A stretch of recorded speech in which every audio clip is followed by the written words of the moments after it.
La louange, elle n'a pas pour seul but de louer Dieu ou de lui apporter une offrande spirituelle. Dieu n'est pas un mégalomane qui exige que toute l'attention soit centrée constamment sur lui. Bien sûr, Dieu doit être au centre de nos vies.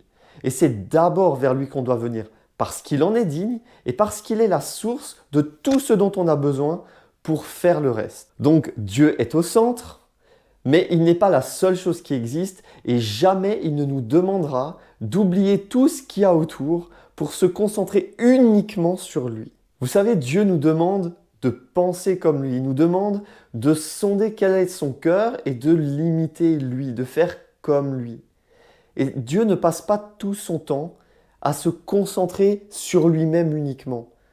La preuve, quand on regarde dans la Bible, combien de fois Dieu se concentre sur l'homme, combien de fois Dieu bénit l'homme, combien de fois Dieu regarde vers l'homme, combien de fois Dieu, finalement, quelque part même presque s'oublie lui-même pour se donner complètement à l'homme.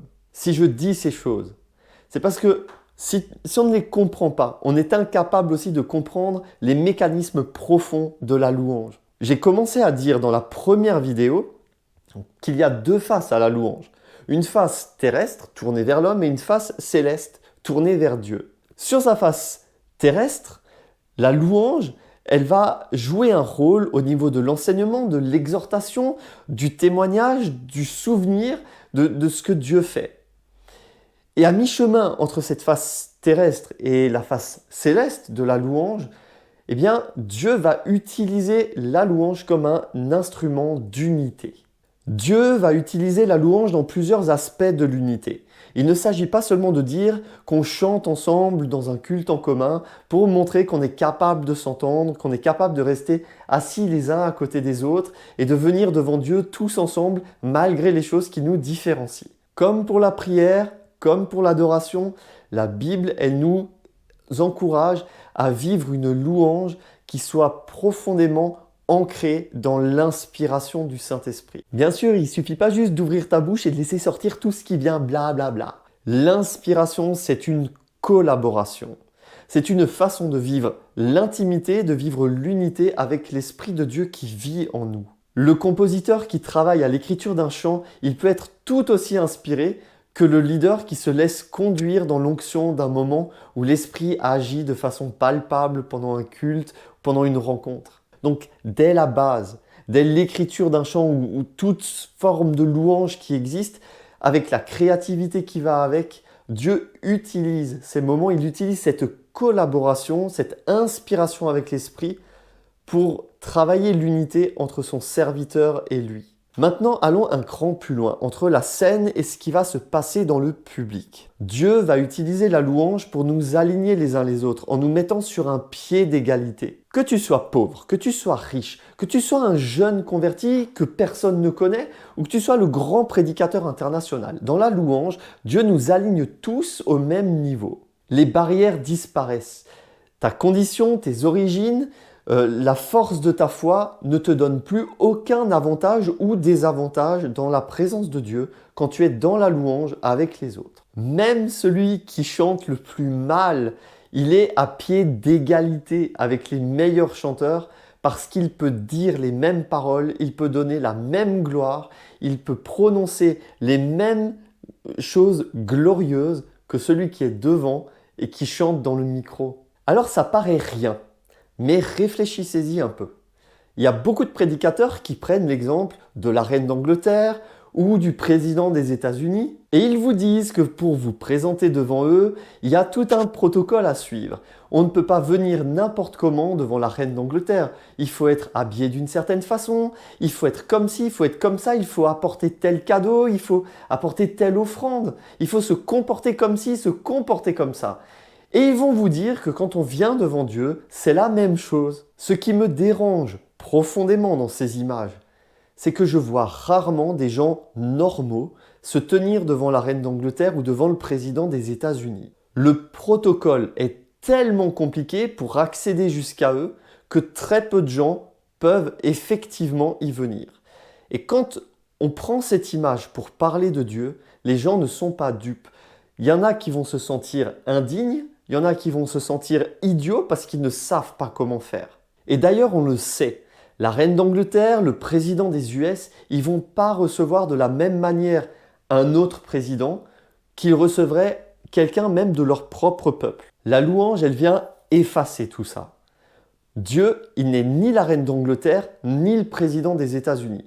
Et quand on vient dans sa présence, par la louange, il va casser toutes les différences. Quand on chante ensemble, d'un seul coup, on est comme un seul corps qui vient s'exprimer devant Dieu d'un même cœur. La louange, elle vient rendre cette dignité de pouvoir exprimer la gloire de Dieu en cassant les barrières, en cassant les positions, en cassant les castes qu'il y a parmi les hommes. Celui qui était pécheur et qui vient de se convertir après une vie entière à faire des trucs horribles, il va pouvoir vivre la même chose, la même visitation de l'esprit, la même puissance, la même onction que celui qui est dans le ministère depuis 50 ans. Il y a donc une puissance d'unité, mais aussi une puissance d'égalité entre tous ceux qui sont là à louer le Seigneur ensemble. On parle de communion fraternelle tout le temps. Mais la communion fraternelle, c'est pas juste faire un sourire en sortant du culte ou être même juste ami avec quelques-uns dans l'église. Je vais peut-être en choquer certains, mais je crois qu'on peut faire un parallèle direct entre la louange et les prémices de l'intimité qu'on va vivre entre l'époux qui est Jésus-Christ et l'épouse qui est l'Église. Apocalypse au chapitre 7. Après cela, je regardais et voici une grande foule que nul ne pouvait compter, de toute nation, de toute tribu, de tout peuple, de toute langue, se tenait devant le trône et devant l'agneau. Dans ce texte, comme dans tous les autres textes qui nous parlent du peuple qui se tient devant Dieu, on a des gens qui viennent de toutes sortes d'endroits. On n'a pas seulement un peuple, on n'a pas seulement les Israélites ou les Français ou les Suisses. On a des gens de tout peuple, de toute nation, de toute langue, de toute tribu. Il n'y a pas de racisme possible. Il n'y a même pas de racisme possible ni entre pays, ni même entre tribus qui sont juste une à côté de l'autre. Et chaque fois que ce peuple se retrouve devant Dieu, il n'est qu'un seul corps et il s'exprime toujours de la même manière, c'est par la louange. Mais quand la louange se tait, les différences réapparaissent.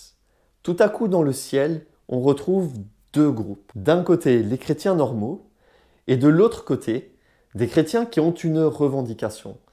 D'un côté, ceux qui sont morts normalement, j'ai envie de dire, de l'autre côté, ceux qui ont été morts par la persécution, qui ont perdu leur vie à cause de leur foi. Ils demandent justice à Dieu, et ils sont dans leur bon droit. Et d'ailleurs, Dieu va leur rendre cette justice. Dieu veut rendre cette justice. Le problème, il n'est pas là. Ce que le texte nous montre, c'est que quand la louange se tait, deux groupes sont séparés. Et ce n'est pas une séparation qui enlève l'unité du corps de Christ, mais ça nous montre qu'il y a plusieurs groupes. Tout à coup, on n'est plus sur un pied d'égalité. Il y a les chrétiens normaux et il y a ceux qui sont passés par ceci ou par cela. C'est exactement ce qu'on retrouve aussi dans d'autres textes. Par exemple, quand les textes nous parlent de récompenses célestes, où certains auront des récompenses et d'autres non. Quand il y a un texte qui nous parle de la façon dont nos œuvres seront jugées, certains seront jugés par le feu et rentreront au ciel comme par le feu, et d'autres seront jugés aussi par le feu mais rentreront au ciel avec des œuvres qui persisteront. Et dans tout ça, on voit qu'il y a différentes catégories finalement de personnes qui sont sauvées. Mais la louange vient enlever tout ça, elle efface tout ça. Tout à coup, on est un seul corps. Tout à coup, on est une seule personne, un seul cœur, avec Jésus, dans une intimité avec lui. Cette unité, cette égalité, nous les vivons parfaitement dans la louange. Parce que la louange, elle n'est pas basée sur ce qu'on a fait, elle n'est pas basée sur d'où on vient, sur qui on est, sur comment était notre foi. La louange, elle est basée sur autre chose. La louange, elle est basée sur qui est Dieu, sur quel est son cœur. Elle est basée sur lui. C'est lui qui est au centre, c'est lui qui est loué, c'est lui qui est adoré. Et d'ailleurs, quand on lit dans les textes, on se rend compte que ça permet d'avoir une unité encore plus grande que seulement l'unité du peuple de Dieu. On n'est pas seulement un seul corps entre humains qui sont sauvés. On fait aussi un avec toutes les autres créatures célestes.